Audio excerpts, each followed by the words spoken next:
Hello friends, welcome you all to your YouTube channel Study with Ru. Euclidean rings के chapter को further continue करते हुए हम move कर रहे हैं अपनी नेक्स्ट थ्योरम की तरफ. Let R be an Euclidean ring, then any two elements A and B in R have a greatest common divisor. ये थ्योरम इन दोनों फॉर्म्स में पूछी जा सकती है एग्जाम में, ठीक है. और दोनों में डिफरेंस क्या है कि एक में तो आपको जो है वो एक तरीके से जैसे इसमें डी को डिफाइन करके दे रखा है कि इस फॉर्म में है, ठीक है. इसमें ये नहीं दे रखा है, बस इतना ही डिफरेंस है और कुछ भी नहीं है. थोड़ा लैंग्वेज का डिफरेंस है. ओके, तो हम करते हैं अब इसका प्रूफ. ओके, सबसे पहले हम क्या करेंगे, हम लेट करते हैं. हमारे पास इसमें तो दे रखा है कि आर जो है वो हमारी एक यूक्लिडियन रिंग है. ये आप लिख सकते हैं फर्स्ट लाइन में कि आर जो है वो हमारी एक यूक्लिडियन रिंग है. हमने लेट किया कि हमारे पास एक सेट है एस और इसके अंदर के एलिमेंट्स कुछ इस टाइप के दिखते हैं, R A plus S B type के दिखते हैं, जहाँ पे ये आर और एस दोनों हमारी रिंग के ही एलिमेंट्स हैं, ठीक है. और हम क्लेम कर रहे हैं, वी क्लेम दैट, और हमने क्लेम किया है कि ये जो एस है ये आइडियल है आर का, ठीक है. हम ऐसा क्लेम कर रहे हैं. अगर हमने इसको आइडियल बोला है तो सबसे पहले तो हमें इसको आइडियल प्रूफ करना पड़ेगा. हम ऐसा क्यों कर रहे हैं ये आपको मैं नेक्स्ट कुछ स्टेप्स के बाद आपको ये क्लियर कर दूंगी, ठीक है. अब देखो, हमने ये क्लेम किया कि हमारा जो ये एस है वो एक आइडियल है. किसी भी सेट को आइडियल प्रूफ करने के लिए हमारे पास हमें क्या करना होता है, देखिए. अब इस एस को हमें आइडियल प्रूफ करने के लिए क्या करना होगा, हमें कोई भी दो एलिमेंट्स उठाने होंगे ए और बी जो हमारे इसी सेट में से बिलोंग करते हों, और उन दोनों का जो डिफरेंस होगा वो भी हमारा किस में जाना चाहिए, एस में. पहली कंडीशन तो हमें ये दिखानी है. दूसरा हमें दिखाना है कि अगर मेरे पास कोई एक एलिमेंट ए है जो एस में से है और कोई दूसरा एलिमेंट आर है जो हमारी रिंग में से है, तो ए आर भी हमारा एस में होगा और आर ए भी एस में होगा. अगर ये दोनों कंडीशन सेटिस्फाई हो जाती हैं तब हम ये बोलेंगे कि ये एस हमारी एक आइडियल है, ठीक है. चलो, तो सबसे पहले हमें क्या करना होगा, सबसे पहले मैं एक चीज़ बता देती हूँ कि जो हमारा S है इसमें 0 इंटू ए प्लस में 0 इंटू बी, ये वाली जो फॉर्म होगी, सिंपली अगर मैं बोलूँ तो एक अगर नल आइडियल हो तो वो यहाँ पे S क्या हो जाएगा, हमारा फाई हो जाएगा, एम्प्टी होगा. तो हम क्या ले रहे हैं, हम एक ऐसे सेट की बात करेंगे जहाँ पर S हमारा फाई ना हो, ठीक है. ओके, अब हमने कोई दो एलिमेंट्स उठाए हैं x और y जो हमारे इस सेट में से बिलोंग करते हैं. ये हमने कोई एक आर्बिट्रेरी उठाए हैं. आर्बिट्रेरी जैसे मैंने पिछली वीडियो में भी बताया था, आर्बिट्रेरी मीन्स एक बॉक्स है जिसके अंदर बहुत सारे नंबर्स पड़े हैं, आंख बंद करके हमने कोई नंबर उठा लिया, that means an arbitrary number, कि हम उसको जानते नहीं हैं. तो देन ये जो हमारे x और y होंगे वो दिखेंगे तो इसी फॉर्म में, क्योंकि ये हमारे s के ही एलिमेंट्स हैं. तो मैंने मान लिया कि ये जो मेरा x है ये r1a प्लस में s1b इस टाइप का एलिमेंट है, और दूसरा y है वो मेरा r2a प्लस में s2b टाइप का एलिमेंट है, जहाँ पर ये जो मेरे r1, r2, s1 और s2 ये सारे के सारे एलिमेंट्स रिंग के एलिमेंट होंगे, यानी कि ये मेरे आर से बिलोंग करते होंगे. क्लियर हुआ इतना, ठीक है. अब हमें क्या करना था, a माइनस बी को इसमें दिखाना था. दैट मीन्स हमारे ये जो दो एलिमेंट्स हैं x और y, इनका डिफरेंस हमें निकाल कर s में पहुंचाना है. तो हम क्या करेंगे, वी हैव, हमारे पास क्या है, x में से y को सब्ट्रैक्ट कर दो. यही तो हमें चाहिए इसमें से ये सब्ट्रैक्ट करने के बाद, ठीक है. तो अब देखो, जब आप इसमें से इसको सब्ट्रैक्ट करोगे तो इन दोनों में से a कॉमन आ जाएगा और अंदर क्या बच जाएगा, r1 माइनस r2, और अंदर क्या रह गया, सॉरी बाहर क्या रह गया, a, और प्लस में इन दोनों में से b कॉमन आ जाएगा और अंदर क्या बच जाएगा, s1 माइनस s2. अब आप एक बात ध्यान से समझो, हमने कहा कि R हमारी एक यूक्लिडियन रिंग है, ठीक है, और R1, R2, S1, S2 ये सारे हमारे इसी के एलिमेंट्स हैं R के। इट मीन्स कि इनका डिफरेंस भी मेरा किस में जाएगा, R में, यानी कि R1 माइनस R2 भी मेरा R का एलिमेंट होगा और S1 माइनस S2 भी मेरा R का एलिमेंट होगा। इट मीन्स कि A भी R का एलिमेंट है, B भी इसी का एलिमेंट है, ये भी इन्हीं के एलिमेंट्स हैं, तो इनका एडिशन सब्ट्रैक्शन जो भी होगा वो भी किस में जाएगा, हमारे S में जाएगा। क्योंकि देखो ये तो हमारे R के एलिमेंट हो गए, ये भी हमारा R का एलिमेंट हो गया। अब R इंटू ए, R इंटू बी, यही तो था, R इंटू ए, S इंटू बी, जो R के एलिमेंट्स थे, इनके साथ A और B आ जाएगा तो वो किसका एलिमेंट होगा, S का। इट मीन्स कि ये जो एलिमेंट है ये वाला R1 माइनस R2 इंटू में A प्लस में S1 माइनस S2 इंटू में B, ये किस में जा रहा है अब, S में। ये हमारा S का ही एक एलिमेंट है। और इस पूरे को मैं क्या लिख सकती हूँ, x माइनस वाई, ये हमारा x माइनस वाई है, ये हमारा किस में चला गया, S में। तो यहाँ से पहली कंडीशन तो हो गई कि उन दोनों का डिफरेंस किस में जाना चाहिए, S में। अब हम मूव करेंगे दूसरे स्टेप की तरफ। दूसरे में हमें क्या दिखाना था कि हमारा R ऑफ A और AR ये दोनों ही किस में जाने चाहिए, S में, ठीक है। आइडियल प्रूफ कर रहे हैं हम अभी, जिसकी फर्स्ट कंडीशन हमने प्रूफ कर दी, सेकंड हमारी अब स्टार्ट कर रहे हैं। हमने कहा कि मेरे पास अगर कोई एक R एलिमेंट है जो मेरी रिंग का एक एलिमेंट है, ठीक है, देन हमें क्या चाहिए, RX चाहिए। X क्या था हमारा, ऊपर मैं लिख देती हूँ, X क्या था, S का एक एलिमेंट था, ठीक है। तो RX निकालो, RX किस टाइप का होगा, R इंटू में X की वैल्यू क्या थी, R1A प्लस में S1B। क्लियर हुआ। अब यहाँ से देखो ये हो जाएगा R1A प्लस में RS1B, ठीक है। अब आपको ये भी पता है कि R1 भी मेरा R का एलिमेंट है, R भी R का एलिमेंट है, S1 भी R का एलिमेंट है, तो इनकी प्रोडक्ट भी किस में जाएगी, R में जाएगी, यानी कि R1 भी R का एलिमेंट होगा और RS1 भी मेरा R का एलिमेंट होगा। ये सब हम क्यों लिख रहे हैं, क्योंकि ये यूक्लिडियन रिंग है, यूक्लिडियन रिंग के अंदर ये सारी चीज़ें इसी के अंदर ही रहेंगी। तो ये भी R का एलिमेंट है, ये भी R का एलिमेंट है, ये दोबारा से वही वाली S वाली फॉर्म बन गई, यानी कि ये जो पूरा एलिमेंट होगा ये भी किससे बिलोंग करेगा, हमारा S से बिलोंग करेगा। और इस पूरे को मैं क्या लिख सकती हूँ, RX, यानी कि S में से बिलोंग करेगा हमारा RX।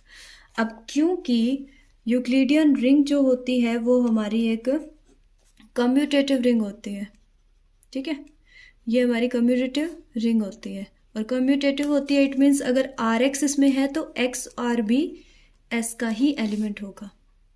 तो दूसरी कंडीशन भी प्रूव होगी, और इन दोनों कंडीशन के प्रूफ होने की वजह से मैं कह सकती हूँ कि जो S है is an ideal of R।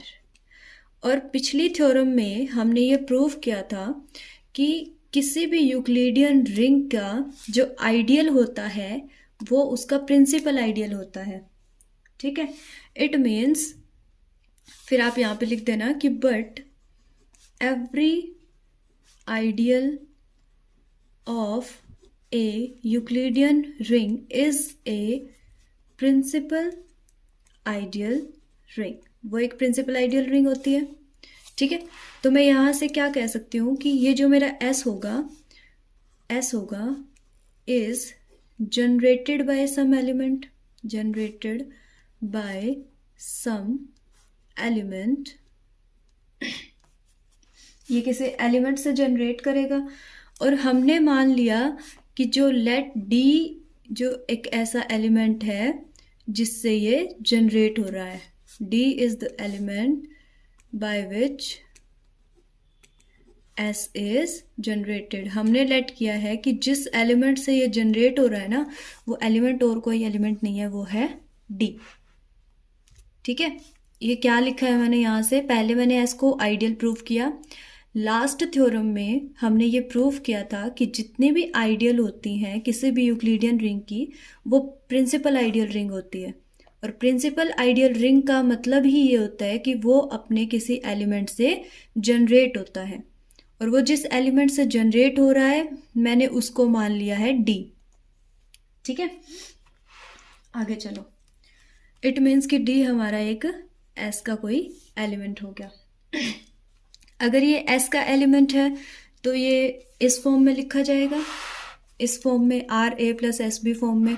तो मैंने जैसे इसमें मैंने लिखा है डी को M A plus N B type का। ये मैंने इसलिए लिखा है क्योंकि अगर इस फॉर्म में क्वेश्चन आता है तो आपको डी को क्या मानना पड़ेगा, M A plus N B. वैसे तो आप इसको कुछ भी मान सकते थे, यहाँ पे आप R3 और S3 भी डाल सकते थे। ठीक है, उससे कोई फर्क नहीं पड़ता। बट सेकंड जो और में क्वेश्चन आता है उसमें डी को ये मान रखा है, तो मैंने भी क्वेश्चन में डी को यही मान लिया है। ठीक है, जहां पर ये जो हमारे एम और एन होते हैं ये रिंग के एलिमेंट्स होते हैं। ओके, आई होप इतना समझ आया। आगे देखो, मैं मान लेती हूँ कि मेरा ये जो ए एलिमेंट है, कोई एक ए है, ये वाले जो ए हैं और जो बी हैं इनको मान रही हूँ मैं। ये जो मेरा ए है वो क्या है, इस फॉर्म में लिखूं अगर मैं, ये ए है ना, ठीक है। मैं अगर लगा दूं इसके आगे 1 और ऐसे लिख दूं तो इसका मतलब क्या है, बेसिकली देखा जाए तो ये तो 0 हो गया, तो ये क्या है, ए। ठीक है, इसी तरीके से मैंने लिख दिया बी को भी किस तरीके से, 0 इंटू ए प्लस में 1 इंटू बी। क्लियर हुआ क्यों लिखा है, कैसे लिखा है। और यहाँ पर साइड में हमने डाल दिया कि 1 और 0 दोनों ही हमारे रिंग के एलिमेंट हैं। और ऐसा क्यों है, क्योंकि ये हमारी एक यूक्लिडियन रिंग है और यूक्लिडियन रिंग के पास उसका यूनिटी एलिमेंट एग्जिस्ट करता है ऑलवेज। ठीक है, तो ये ए और बी हमारे इस फॉर्म के हो गए। इट मीन्स सिंपली मैंने क्या किया कि ए और बी हमारे एस के एलिमेंट्स हैं। ठीक है, एंड एस जो है वो डी से जनरेट हो रहा है, जनरेट होने का ये साइन होता है। अब हमारे पास इतनी चीज़ों से क्या कंक्लूजन निकला कि ए और बी हमारे एस के 2 एलिमेंट्स हैं और एस हमारा डी से जनरेट हो रहा है। अगर कोई सेट किसी से जनरेट हो रहा होता है, दैट मीन्स कि उसके सारे एलिमेंट्स इस फॉर्म में लिखे जा सकते हैं।